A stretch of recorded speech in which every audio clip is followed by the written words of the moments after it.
And welcome to the Celtics draft party featuring me, Jimmy Toscano, and Nick Gelso here from CLNS Media Network. The Celtics just took Jayson Tatum, Duke's own Jayson Tatum, at number 3. There wasn't a trade. There was no Porzingis. There was no Paul George yet. And there was no Jimmy Butler because he went somewhere else. So we're going to talk to you guys for a few minutes about Tatum, his fit with the Celtics, and whether or not he might still be here in an hour or so. And if so, your thoughts on Tatum joining the Celtics, newest player on the team. Adds great to the team. I mean, he's got long arms. He's a 3. He could play small. Big ball long arms guy. Long armed guy like Kevin McHale. 17 points a game, 7 rebounds, 3 assists. He rebounds. He could shoot. High arcing shot.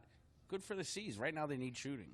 Exactly. I think you just nailed it. I mean, one of the things that just bothered everybody last season from a fan's perspective was when Isaiah Thomas wasn't on his game, the Celtics didn't have a consistent number 2 scorer. And I'm not saying Tatum's going to just come in out of nowhere and be a number 2 guy, but if they can mold him into that player over the next few years, it looks like he has that capability where he can score from all angles of the court. I mean, the three-point shot, it's got to do a little bit more work on that, but that's normal for a lot of rookies. There's a couple of things that they seem to improve on over the years is, the outside shooting and defense. So if you're saying, oh, the Celtics should have drafted Jackson, he's a better defender, well, give Tatum a chance because he's with his build, and you mentioned his long arms. I mean, this is a 6'8" guy, and if you look at the way he's built, he's going to grow into that body even more, and he's going to be able to defend some of those big small forward types like a LeBron James. I'm not saying he's going to be a LeBron James stopper, but one of the hardest things about guarding LeBron James is finding a guy who can slow him down. Not to mention also he can isolation play. He can play isolation basketball, but the Celtics really have not had that. So that's a plus 2. And then imagine Jaylen Brown and Jayson Tatum. Jaylen and Jayson. Come on, J&J, baby. I like that. I think it was the right pick for the Celtics. It was a pick that if you asked me who I thought the Celtics were going to take, I said I think it's Tatum after they had traded the number 1 pick. Right. That's a whole other story. We've kind of beat that one over the head, whether or not you agree with the Celtics trading the number 1 pick. If they held on to it tonight, would they have been able to flip it for somebody like Porzingis? I feel like they wouldn't have flipped it for Butler because, he went in a deal to the Minnesota Timberwolves for Chris Dunn, a pick, and Zach LaVine. Zach LaVine could be an all-star for years to come. It depends on how he recovers from those injuries. But a lot of people don't think that the Bulls maybe got enough in return for Jimmy Butler. We're going to bring Jared right back in here. Oh, here he is. The man, the myth, the legend himself. Sorry, the joint late was working the phones there. Working the phone lines. Just a couple. Yeah, I actually heard him talking to his mom. Couple updates on the draft here since you guys went live. Yeah. The Bulls, after making that trade for Jimmy Butler, selected Lauri Markkanen. Ooh, a little stretch big. That was a shocking one. Okay. They could have gone. I mean, there were so many directions that they could have gone with that one. Wow. They don't need. Not sure it's going to sell tickets, but stretch big who can hit the outside shot. Tell us a little bit about him. It's going to be tough for Bulls fans to swallow right now, but it's actually not a bad pick. No, I like it. I like the player. There's a lot of variance in how people see Lauri Markkanen. A better, more fluid version of Kelly Olynyk would actually not be a terrible description, and that might sound bad, especially for Bulls fans like who just everything watch Kelly Olynyk, but it's actually pretty good. So Markkanen could be a deadly perimeter scorer. There's a lot of potential for that to happen. Wasn't Phil Jackson totally infatuated with him? Oh, boy. Do you sense a trade coming now in some way, shape, or form as far as sending him to New York now at this point? I mean, I'd be Porzingis? I mean, that's Porzingis to Chicago? Did we just start that rumor? I think we did. I mean, Chicago just got those assets from Jimmy Butler, so they probably could come close to pulling that off, but no, not especially with the Celtics out there for Porzingis. The Celtics still have much better better assets there. We'll talk about the Butler trade in a second, but after that, the Knicks ended up taking the guy that they really wanted was Frank Ntilikina.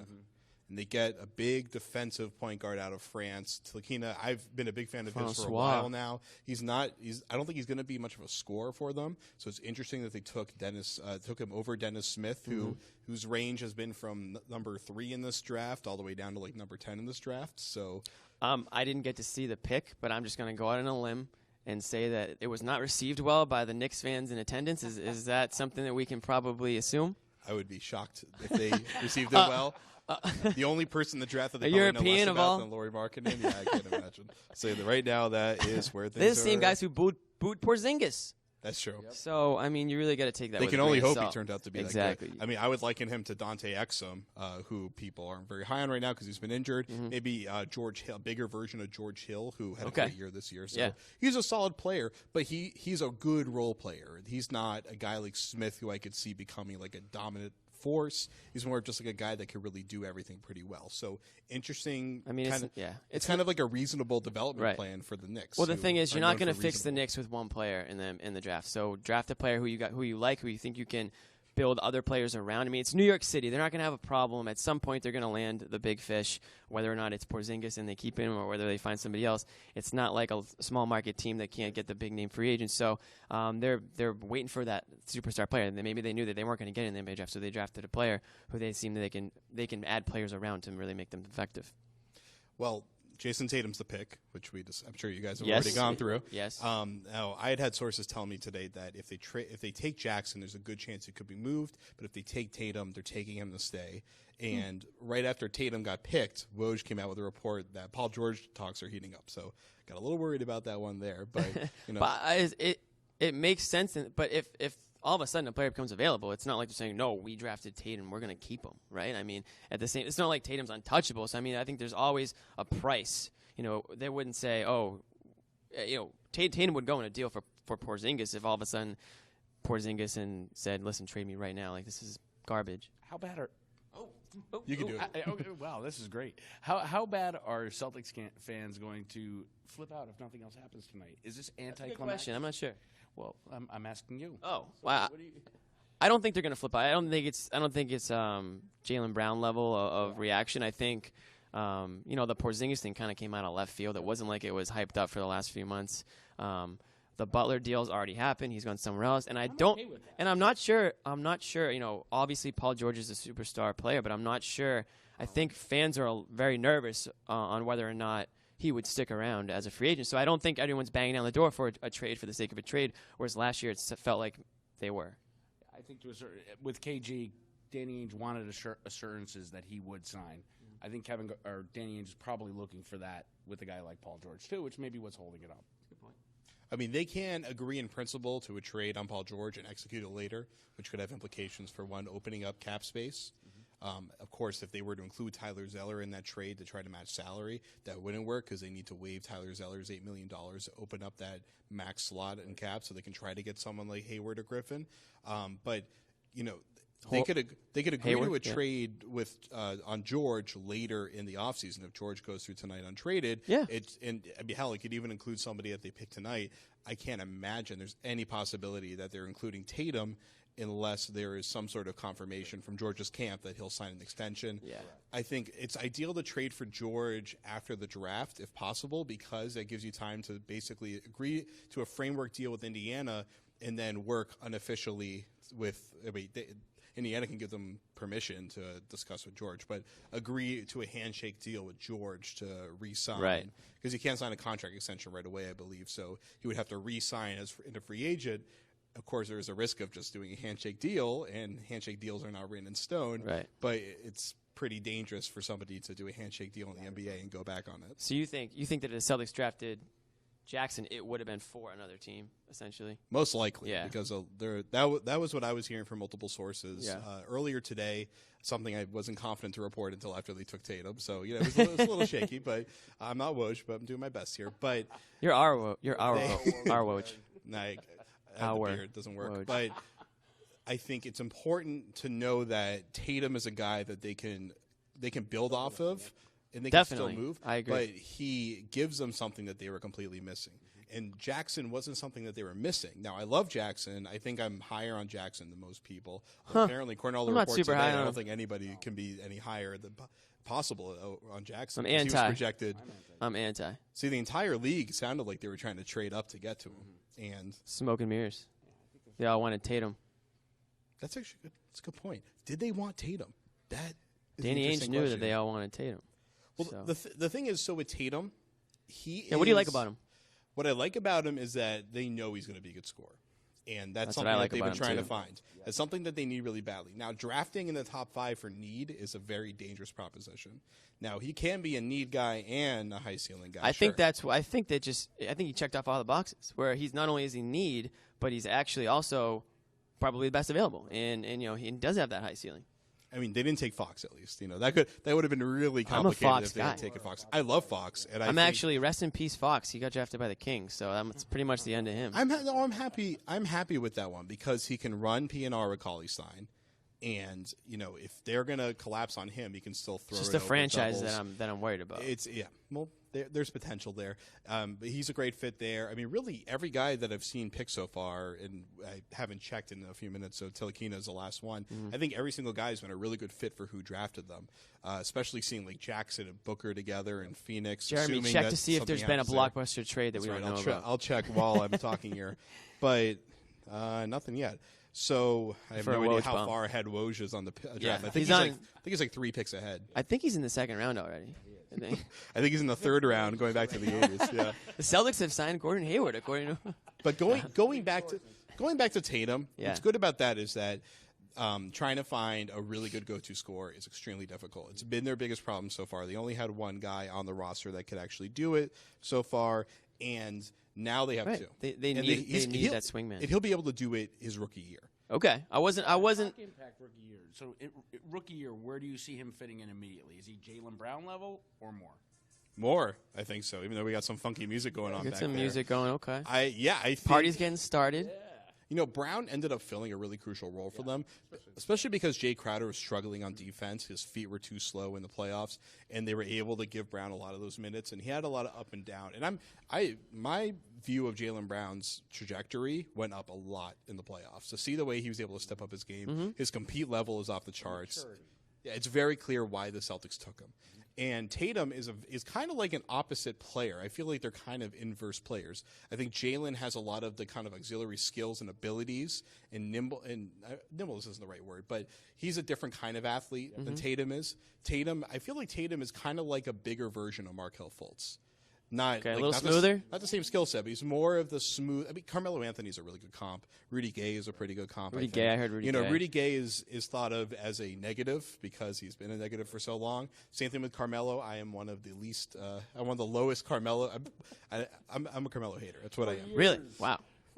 For years, I've hated watching But you can't Carmelo. deny his size and just like his raw offensive The skill. issue with Carmelo isn't his skill set. It's the way he decides to play the game. Sure. It was watching him for years and years post up guys from 25 feet out, and then when he can't jab step them out of the way, he's like, whatever, I'm just going to shoot in their face anyway, and he would catch back rim. Tatum can be a smarter player than that, and if he is a smarter player than that, he is Duke guy. He's an absolute all-NBA a little smarter player. than those Syracuse folks. Yeah, but he's like a Jimmy Butler level scorer if he's able to play smarter than that. Comparisons to Paul Pierce, I've heard those. Any? I mean, nobody. What? Who? Jesus? I don't know anybody who compares to Paul Pierce. Yeah, I mean, Paul Pierce is probably his best player comp if you look over the last 20 years. Too. If you watch Paul Pierce's Twitter timeline, I heard about that. I heard him say that. Tatum, that's his 1-2 picks. Ironic he didn't pick the Kansas guy in Jackson. I know. Well, that says something, doesn't it? That says something. The old Kansas alum won't even pick his guy. I'm pretty sure every pick or take that Paul Pierce has made in the last year as an ESPN commentator has been like a contrarian hot take. So he's really good at hot takes, Paul Pierce. Oh, absolutely. He's probably Alonzo Ball and Josh Jackson. Real hot. So yeah, I really like the go ahead. Small ball guy. Yeah. Brad Stevens is going to use him like the queen on the chessboard. That small ball lineup. I mean, he's 6'8". We already talked about it, but he's 6'8" guy, but he's bigger than 6'8". He's like a big 6'8", and he's only going to grow into that body with get a little Brian Dew in his face with the workouts and the diet plan. This guy, I think, in a couple years is going to be a legitimate physical force. He kind of already is. And I know. He's a beast. He's like a skinny beast. He's already got the NBA body, which is a big problem with some of these rookies coming out. Is they're the one and dones, especially, is that they're just not nearly big enough. I mean, I'm only thinking like Austin Rivers, for example, just because he's a one and done Duke guy. Different position, of course, but super small for that, even for that position coming out, and that's why he was bullied around for the first 2 years of his NBA career. Also, because he had no idea what he was doing out there. Also, right? Well, yeah. But if he was bigger, a lot of guys, they can fall back on their size. And we're obviously going to be checking in a lot throughout the night. So, shall we wrap? Let's wrap here. Before we do, one big thing we want to talk about before we go off the air is we'll have probably more deals to talk about later tonight. Okay. Forget the Paul George thing. We'll wait for that to develop here. I'm working on that story right now. Or undeveloped. Woj is going to be with you anyway, so I don't know what the point is. But why do we even try? What do you guys think of Jimmy Butler in the 16th pick going to Minnesota for Zach LaVine? Did I say Levine? Yeah. Levine. Guy's very loopy tonight. Levine. Who gives it? No, and then Chris Dunn and the 7th pick, who ends up being, I can't believe it was Lauri Markkanen, but I guess I can believe it. So, yeah. For one, I saw reactions from Chicago people thinking that was terrible value. Reactions, and this is my reaction from the outside, which was if LaVine bounces back from that really bad ACL tear he suffered in February, that's a pretty good trade. Because last year, and it kind of was starting to show, that LaVine is looked at as a potential dynamite scorer, a guy you could probably build around. And then Chris Dunn had a really rough rookie year, but, I mean, Chicago loved him. Chicago wanted to get to him last year. So I reported before the draft last year that all the talk of the Celtics taking Chris Dunn was a smokescreen to try to drive the price so they could get Jimmy Butler. Chicago really wanted him. They finally get their guy. They're able to move off of Butler, and they can just kind of move forward. They have 3 guys that should be good starters for this team to build around. Nobody, really. Against Isaiah Cannon, I guess. Denzel Valentine, Cam I would Payne say behind Tony Bobby Snell, Portis. but he's no longer with the Bulls. Crazy Eyes OG Bobby Portis. D-Wade just opted in, and I'm sure he's going to try to tear up that email that he sent or whatever he did. He's not going to be happy there, but he's getting his check. He's got a lot of reasons to be happy. And then they have Rondo, and they're going to try to move off of Rondo, I assume, although maybe having Rondo mentor, I still can't believe I'm saying that, mentor Chris Dunn for a year would actually be a pretty good idea. Because Dunn has a potential to be a similar type of player, even though he's more of like a physical guy and maybe not quite the same passing vision, because what player has ever had that kind of passing vision? Nick, you want to say something? Well, I was just going to say Rondo may be, for lack of a better word, a knucklehead at times, but he does mentor young players really, really well. So I think that's a good thing in Chicago. I think for Butler, he's getting back with Thibodeau, which is a great thing for him. He really didn't impress me in the playoffs.